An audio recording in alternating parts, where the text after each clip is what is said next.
আপনাকে কি করে ভালো না বাসি ইয়া রাসূলুল্লাহ। যখন আপনি আমাকে ভালোবেসেছেন সেই 1400 বছর আগে, যখন আপনি আমাকে মিস করতেন, আশা করতেন যেন আমার সাথে দেখা করতে পারেন, অথচ তখনও আমি জন্মই হইনি। সেদিন সাহাবীরা আপনার চোখে পানি দেখে বলল, ইয়া রাসূলুল্লাহ, আপনি কাঁদছেন কেন? আপনি বললেন, আমার ভাইদের খুব দেখতে ইচ্ছে করছে। সাহাবীরা বললেন, আমরা কি আপনার ভাই নই ইয়া রাসূলুল্লাহ? আপনি বললেন, না, তোমরা আমার সাহাবী। আমার ভাই হলো তারা যারা আমার পরে আসবে এবং আমাকে কখনো না দেখেও তারা আমাকে বিশ্বাস করবে। মৃত্যুশয্যায় শুয়ে আপনার অন্তরে এই চিন্তা ছিল যে আমাদের পরিণতি কি হবে। উম্মতি উম্মতি বলতে বলতে আপনি আপনার রবের নিকট ফিরে গিয়েছেন।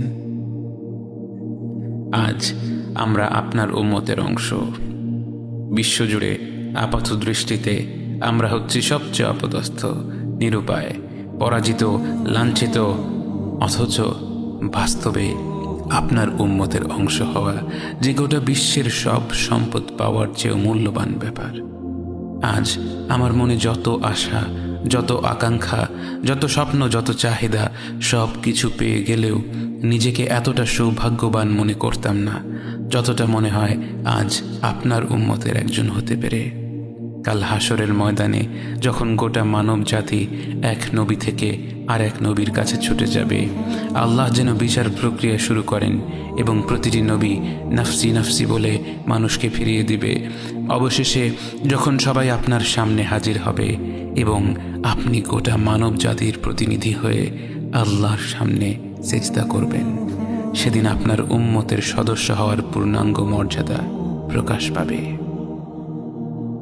ইয়া রাসূলুল্লাহ, আপনাকে কেন এত ভালোবাসি তা তো ভাষায় প্রকাশ করা যাবে না।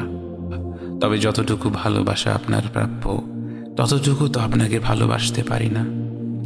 কথায় আপনাকে যতটা ভালোবাসি, কাজে তো তেমন করে ভালোবাসতে পারি না। আপনার সুন্নতের অনুসরণ করি ঠিকই, কিন্তু ভিন্ন মতের অনুসারীদের সাথে ঝগড়া না করে থাকতে পারি না। ইবাদতটা নিয়মিত করতে পারলেও এবাদতে আপনার মতো আন্তরিকতা আনতে পারি না। বাহ্যিক বিষয়ে আপনার অনুসরণ করতে পারলেও চারিত্রিক দিক থেকে তো আপনার কাছ থেকে শিক্ষা নিতে পারি না।